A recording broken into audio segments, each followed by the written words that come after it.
जी students, अस्सलाम वालेकुम।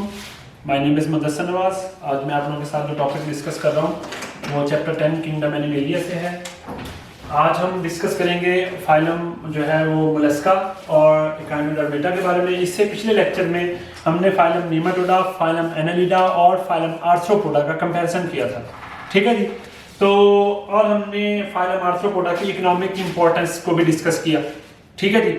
और यहाँ पर हम फाइलम मोलस्का और फाइलम इकाइनोडर्मेटा डिस्कस करेंगे। मोलस्का की इकोनॉमिक इंपॉर्टेंस और इकाइनोडर्मेटा की एफिनिटीज जो हैं वो किसके साथ ही कॉर्डेट्स अगला ग्रुप है वो हम नेक्स्ट लेक्चर में डिस्कस करेंगे। इस लेक्चर में हम इनका कंपैरिजन करेंगे। जैसे कि सबसे पहले हम इंट्रोडक्शन देते हैं जी। फाइलम मोलस्का का इंट्रोडक्शन है कि मोलस्का कहते किसे हैं? सॉफ्ट बॉडीड ऑर्गेनिज्म, ऐसे ऑर्गेनिज्म जो सॉफ्ट बॉडी रखते हैं। जैसे आपने ऑक्टोपस देखा है, उसकी बॉडी सॉफ्ट होती है, तो ऑक्टोपस जो है वो इस ग्रुप से बिलोंग करता है। स्नेल देखें, उनके ऊपर शेल होता है लेकिन अंदर वाली बॉडी उनकी बड़ी सॉफ्ट होती है, उनकी पूरी अपनी बॉडी सॉफ्ट होती है। तो सॉफ्ट बॉडीड ऑर्गेनिज्म जो है वो किस ग्रुप से बिलोंग करते हैं जी? वो फाइलम मोलस्का से बिलोंग करते हैं। फाइलम मोलस्का से कौन से ऑर्गेनिज्म बिलोंग करते हैं? ऐसे ऑर्गेनिज्म जिनकी बॉडी क्या होती है जी? सॉफ्ट बॉडी होती है, ठीक है। तो ऑक्टोपस को देखें तो ऑक्टोपस होता है, उसमें इस तरह से टेंटिकल्स होते हैं, ठीक है। तो उसकी बॉडी बड़ी सॉफ्ट होती है। खैर, अच्छा, तो अगर हम इकाइनोडर्मेटा की बात करें, इकाइनोडर्मेटा, तो इकाइनोडर्मेटा किसको कहा जाता है? ये ऐसे ऑर्गेनिज्म हैं जिनकी बॉडी स्किन पर, इकाइनो किसे कहते हैं? इकाइनो कहते हैं कांटों को, स्पाइन्स को। डर्मेटा किसे कहते हैं? डर्म स्किन को, जिनकी स्किन पर क्या होते हैं? कांटे होते हैं। तो इनकी रफ स्किन होती है, समटाइम उस पर क्या होते हैं? स्पाइन्स होते हैं। स्पाइन्स का मतलब क्या है? जिस्म पर कांटे होते हैं। जैसे अगर आप याद रखें कि जो है स्टारफिश के जिस्म पर कांटे से होते हैं, थोड़े थोड़े से।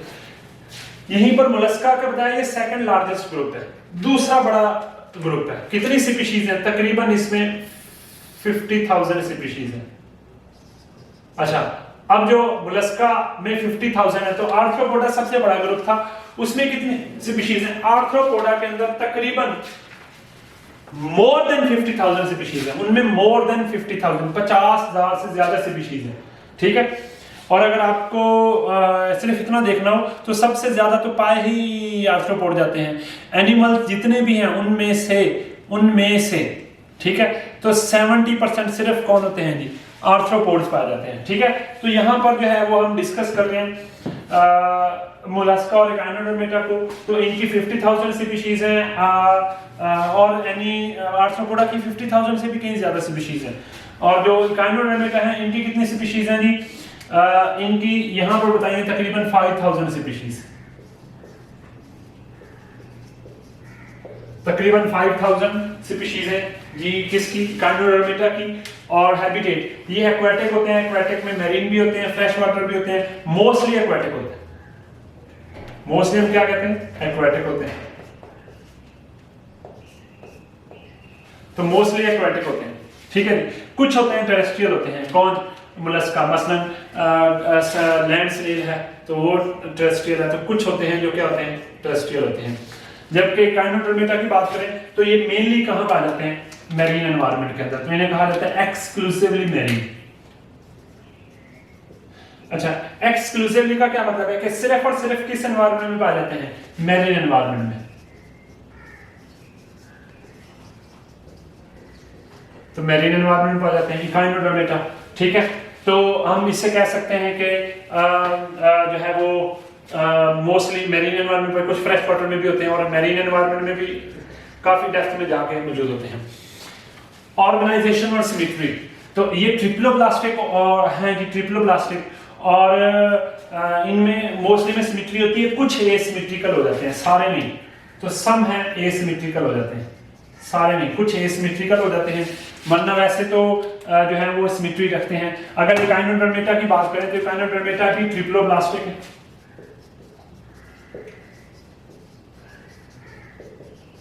अच्छा, और सिमेट्री के हवाले से इनके दो ग्रुप्स हैं।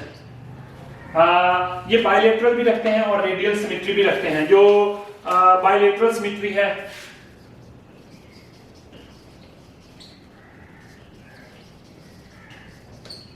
तो रेडियल सिमेट्री रखते हैं, ठीक है। तो इनमें जो ये सिमेट्रिकल होते हैं ये बाइलेटरल होते हैं, बाकी कुछ एसिमेट्रिकल हो जाते हैं। इनमें जो बाइलेटरल सिमेट्री रखने वाला है वो होता है जी जो लार्वल स्टेज होती है इनकी, लार्वा, वो बाइलेटरल सिमेट्री रखता है। जब अडल्ट हो जाता है तो अडल्ट क्या बना लेता है, रेडियल सिमेट्री। किसमें, इकाइनोडर्मेटा में, ठीक है। तो इकाइनोडर्मेटा जो है वो इन्वर्टिब्रेट है, लेकिन है तो जब अडल्ट हो जाते हैं तो रेडियल सिमेट्री बना लेते हैं। अब कैविटी की बात करें तो इनकी कैविटी जो है वो सिलोम होती है, उसके अंदर जो फ्लूइड होता है उसे नाम देते हैं सिलोमिक फ्लूइड। और इकाइनोडर्मेटा में जो है वो प्रॉपर सिलोम होती है, लेकिन ये सिलोम रिड्यूस होती है, ठीक है जी। तो इनकी सिलोम क्या होती है जी, सिलोम होती है लेकिन वो रिड्यूस हो जाती है, छोटी हो जाती है, ठीक है जी, और छोटे साइज की हो जाती है, ठीक है जी, और कम हो जाती है। और इनमें स्ट्रक्चर की बात करें तो मोलस्का के अंदर प्रॉपर हेड होता है, विसरल मैस होता है और मस्कुलर फुट होते हैं। हेड होता है ऊपर वाला हिस्सा प्रोमिनेंट होता है, ठीक है जी। विसरल मैस जो दरमियान वाला हिस्सा होता है, मस्कुलर फुट जो होते हैं ये नीचे वाली साइड पे होते हैं। नीचे वाली साइड को क्या नाम देते हैं, वेंट्रल। अच्छा, इनमें मस्कुलर फुट में जो मेंटल होती है, मेंटल एक खास लेयर को नाम दिया जाता है जो सबसे आउटर मोस्ट कवरिंग होती है।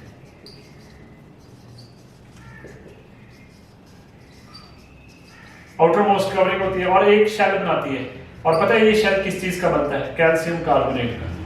ये कैल्शियम कार्बोनेट का शेल बनाती है कौन, ये सारा काम कौन कर रही है, मेंटल। मेंटल किसे कहते हैं, आउटर मोस्ट कवरिंग को कहते हैं। मसलन अगर हम बात करें मोलस्का में, तो अगर ये माउथ है, इनका माउथ नीचे वाली साइड पे होता है, ठीक है जी। तो माउथ है तो इसके बाद इस तरह से करके ऐसे कर लें, ठीक है। अगर ये माउथ है मिसाल के तौर पे, तो यहाँ पर विसरल वैस होगा, ये विसरल वैस है, यहाँ पर मस्कुलर फुट होंगे नीचे वाली साइड पे, तो ये मस्कुलर फुट होंगे, ये माउथ होगा और ये विसरल मैस होगा। दरमियान में जितने भी ऑर्गेन्स को विसरल मैस का नाम दे दिया। तो इस तरह से हम इनकी डायग्राम को समझाने की कोशिश कर सकते हैं। इकाइनोडर्मेटा की जो स्ट्रक्चर है उसमें मुख्तलिफ शेप के होते हैं इकाइनोडर्मेटा। जैसे आपको पता है एक स्टार शेप होता है, ठीक है जी, इलोंगेटेड होते हैं स्टार शेप। जैसे स्टार फिश की बात करते हैं, इलोंगेटेड भी होते हैं, लंबे भी होते हैं कुछ, ठीक है। इलोंगेटेड लाइक होते हैं और कुछ केक लाइक होते हैं, ठीक है जी, कुछ बास्केट लाइक होते हैं, basket biscuit like, sorry biscuit तो आप घर में खाते ही हैं, ठीक है। तो ये बिस्किट की तरह होते हैं। अब जो स्टार शेप होते हैं उसे हम स्टार फिश कहते हैं। इनमें ना इनकी स्ट्रक्चर में हम इस तरह से समझते हैं कि इनका जो माउथ होता है ना वो वेंट्रल साइड पे होता है, माउथ वेंट्रल साइड पे होता है, नीचे वाली साइड पे मुंह होता है, ठीक है। तो स्टार फिश में मुंह नीचे वाली साइड पे होता है। अब लोकोमोशन है तो मोलस्का में ना मस्कुलर फुट होते हैं नीचे वाली साइड पे, ये उसकी तरह से ऐसे ऐसे क्राउल करते हैं चिपक के, ठीक है, जैसे स्नेल है। तो इसमें वेंट्रल मस्कुलर फीट पाए जाते हैं, वेंट्रल मस्कुलर फीट जो वेंट्रल साइड पे होते हैं, ठीक है। तो उसकी वजह से ये क्या करता है, क्राउल करता है, कहते रेंगता है जमीन के ऊपर। तो इकाइनोडर्मेटा में लोकोमोशन है, ये पानी का एक पूरा सिस्टम रखते हैं, ठीक है। तो इनमें वाटर वेस्कुलर सिस्टम पाया जाता है। क्या पाया जाता है, water vascular system. Water vascular system एक खास तरह के पांव बनाता है, उन पांव को कहते हैं ट्यूब फीट।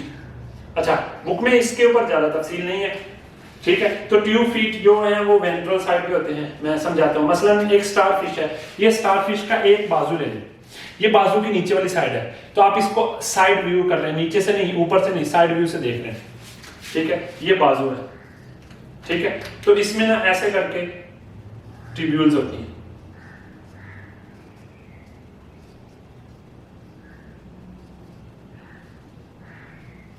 इनको कहते हैं ट्यूब फीट, ठीक है।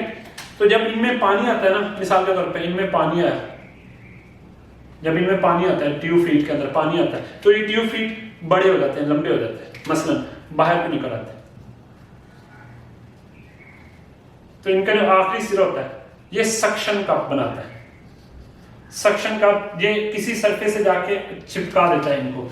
तो जब इनमें पानी आता है तो ये ट्यूब फीट को लंबा कर देता है, ठीक है, और ट्यूब फीट नीचे सरफेस से जाके चिपक जाते हैं और बाजू को उस तरफ और पूरी बॉडी को उस तरफ खींच लेते हैं। इसके अलावा ये स्विमिंग भी करते हैं। तो वाटर वेस्कुलर सिस्टम होता है वो ट्यूब फीड बनाता है, ट्यूब फीड वेंट्रल साइड पे होते हैं, इसकी वजह से ये लोकोमोशन करते हैं। जो मोलस्का है, मोलस्का में क्या पाया जाता है जी, शेल पाया जाता है, ठीक है। तो जो शेल है ये किस चीज का बनता है, इसके स्केलेटन में हम बात करें तो इनमें शेल पाया जाता है, और ये शेल किस चीज का बनता है, ये कैल्शियम कार्बोनेट का बनता है। जैसे आपको पता होना चाहिए स्नेल है, स्नेल के अंदर क्या पाया जाता है जी, शेल पाया जाता है, और वो शेल किस चीज का बना होता है जी, वो कैल्शियम कार्बोनेट का बना होता है, ठीक है जी। जबकि हम बात करें एकाइनोडर्मेटा की, एकाइनोडर्मेटा में एक खास तरह का स्केलेटन होता है, ठीक है, उसे हम नाम देते हैं जो वो जिल्द के ऊपर होता है, जो कांटों वाला होता है, जिसे हम रफ स्केलेटन कहते हैं, ठीक है जी। उसको हम प्लेट्स भी कह सकते हैं, स्पाइन्स भी कह सकते हैं, वो जिसमें में बाहर वाली साइड पे होता है। तो स्केलेटन की बात करें तो इनमें एक्सोस्केलेटन होता है एंड एंडोस्केलेटन भी होता है, अरे इनमें एंडोस्केलेटन भी होता है, इनके अंदर भी एक स्केलेटन होता है। जो एंडोस्केलेटन होता है ना, वो बनता है मेसोडर्म से। बॉडी की लेयर्स हैं, जैसे मैं आपको पहले लेक्चर में पढ़ा चुका हूं, एंडोडर्म, एक्टोडर्म और मेसोडर्म। तो मेसोडर्म एंडोस्केलेटन बनाती है। जो जिस्म में बाहर स्केलेटन होता है एक्सोस्केलेटन, वो जो है वो रफ होता है, कह लें स्पाइनी होता है, कांटों वाला होता है, प्लेट्स का बना होता है, ठीक है। तो स्टारफिश में देखें तो जो बाहर वाला स्केलेटन है वो स्पाइनी होता है। इसके अलावा इनमें अंदर एक स्केलेटन होता है, सब में नहीं होता, ठीक है। तो वो कह लें कि वो मेसोडर्म से ओरिजिनेट होता है, ठीक है। डाइजेस्टिव सिस्टम इनका भी ट्यूब लाइक है, ठीक है। ट्यूब लाइक डाइजेस्टिव सिस्टम वो होता है जिसकी 2 ओपनिंग हो, मसलन एक ऐसे, एक माउथ का काम करे, दूसरी किसका काम करे, एनस का। तो 2 इंडिपेंडेंट ओपनिंग रखता है किसका, डाइजेस्टिव सिस्टम, जो है वो मोलस्क का। जब हम बात करते हैं डाइजेस्टिव सिस्टम की, एकाइनोडर्मेटा की, तो इनका डाइजेस्टिव सिस्टम भी सिंपल ट्यूब लाइक होता है, ठीक है। और ये सिंपल ट्यूब लाइक का मतलब क्या है कि ये माउथ बनाता है वेंट्रल साइड,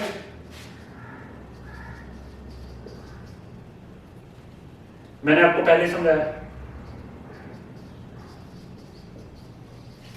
माउथ वेंट्रल होता है, ठीक है, नीचे वाली साइड पे होता है, और जो डॉर्स एनस है वो डॉर्सल होती है, ऊपर वाली साइड पे।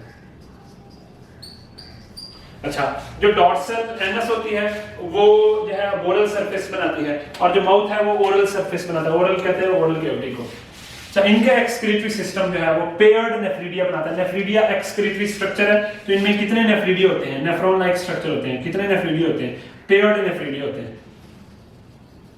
नेफ्रिडिया का पूरा एक पेयर पाया जाता है, ठीक है जी। और नर्वस सिस्टम में 3 पेयर ऑफ गैंग्लिया। गैंग्लिया क्या होते हैं, पहले तो ये आपको बताना चाहिए। गैंग्लिया कहते हैं जो सेल बॉडीज का गुच्छा होता है, उसे नाम देते हैं गैंग्लिया।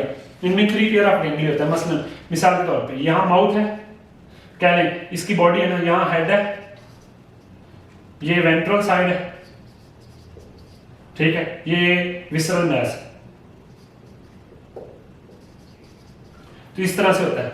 यहां पर 2 गैंग्लिया, फिर यहां पर 2 गैंग्लिया, फिर यहां पर 2 गैंग्लिया, और ये इस तरह से जुड़े होते हैं। तो इनमें इस तरह से स्ट्रक्चर होती है। हेड में सेल बॉडीज का गुच्छा, न्यूरॉन है ना, न्यूरॉन आपने पढ़ा हुआ है, न्यूरॉन में जो सेल बॉडी होती है, सेल बॉडी के गुच्छे को हम गैंग्लिया कहते हैं। मसलन आपको पता है ये एक न्यूरॉन है, तो इसमें जहां पर न्यूक्लियस होता है न्यूरॉन में, उस हिस्से को नाम देते हैं सोमा या सेल बॉडी। तो सेल बॉडी के गुच्छों को हम नाम क्या देते हैं, गैंग्लिया। तो जहां इनमें गैंग्लिया होते हैं, सेल बॉडी के गुच्छे बनाते हैं। तो जो हेड है, हेड में ब्रेन होता है, ठीक है जी। तो इनका जो हेड होता है उसमें क्या पाया जाता है, ब्रेन पाया जाता है। ये डायग्राम आप लोगों ने नोट कर लेनी है। तो इसमें 3 पेयर ऑफ गैंग्लिया, एक पेयर विसरल मैस में, एक पेयर हेड में, और एक पेयर वेंट्रल साइड पे। हेड वाला हिस्सा ब्रेन कहलाता है, ठीक है जी। तो इसके अलावा इनमें रेस्पिरेटरी सिस्टम, गिल्स होते हैं और लंग्स होते हैं। गिल्स होते हैं जितने भी एक्वेटिक होंगे, और लंग्स जो टेरेस्ट्रियल है, जैसे लैंड स्नेल है, उसमें क्या पाया जाते हैं जी, उसके अंदर ये बनाते हैं, लंग्स बनते हैं, ठीक है जी। तो इनमें सर्कुलेटरी सिस्टम ओपन भी होता है और क्लोज भी होता है, ठीक है जी। तो ओपन सर्कुलेटरी सिस्टम जो होता है वो कुछ में पाया जाता है, मोस्टली में क्या होता है क्लोज। अच्छा, अब इसमें आपने ग्रुप पढ़ा होगा जो है वो मोलस्का के अंदर, जिसे हम लास्ट में उसमें रखते हैं सिफेलोपोडा होते हैं, जिसमें हम रखते हैं उसको ऑक्टोपस वगैरह को। तो जो क्लोज टाइप है वो किसमें पाया जाता है? सिफेलोपोडा के अंदर। सिफेलोपोडा इसका ग्रुप है, उसके अंदर ये क्लोज टाइप का जो है वो सर्कुलेटरी सिस्टम पाया जाता है। रिप्रोडक्टिव सिस्टम में सेक्सुअल रिप्रोडक्शन करते हैं, यूनिसेक्सुअल होते हैं, ठीक है। और इनमें एक लार्वा बनता है, उस लार्वा को नाम देते हैं हम ट्रोकोफोर लार्वा। ऐसा लार्वा जो आपको मैंने पहले बताया जो स्विम कर सकता है, ऐसे लार्वा को हम नाम क्या देते हैं जी? Trochophore larva. ट्रोकोफोर लार्वा हमेशा स्विमिंग करने वाले लार्वा को कहा जाता है, ठीक है जी। अब जो है सर्कुलेटरी सिस्टम, एक्सक्रीटरी सिस्टम जो है वो इनमें एब्सेंट होता है। एक्सक्रीटरी सिस्टम इकाइनोडर्मेटा में एब्सेंट है। इकाइनोडर्मेटा के अंदर एक्सक्रीटरी सिस्टम नहीं पाया